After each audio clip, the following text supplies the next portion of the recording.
Hello guys! 'Devara' మూవీకెళ్ళిపోతున్నామనమాట friends అందరం కలిసి.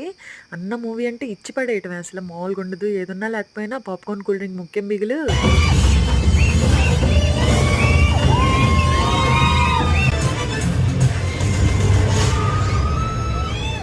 అసలు మేమైతే ఇంకా ఆ వైబ్‌లోనే ఉన్నాం. 'దేవర' వైబ్‌లోనే. సో గాయ్స్ మూవీ అయితే ఇచ్చి పడేసాడు. అసలు ఎన్టీఆర్ యాక్టింగ్ అయితే అదిరిపోయింది.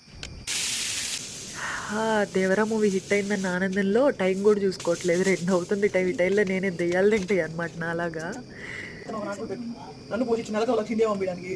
సో గైస్ ఇప్పుడు మా ఫ్రెండ్ రేపు నుంచి నేనే పోషిస్తున్నాను. నేను రూమ్ అంటే నేను సరే కానీ నీకు రూమ్ అల్లి పని చేసి పెడతావా? ఉండండి మీకు ఒకటి చూపిస్తా. దోశ రాలేదన్నమాట, అది కవర్ చేసుకోవడానికి స్మాష్ చేస్తుందంట. నాకే నాది నేను డిగ్రీ చదవాలి అలా వంట చేస్తాను. ఎగ్ దోస మాత్రం అదిరిపోయింది. ఇంక అన్న మూవీ హిట్ అయిందన్న ఆనందంలో ఇంకా 4 దోసలు ఎక్స్‌ట్రా ఏసేసాననమాట. ఇంక అదనమాట సంగతి.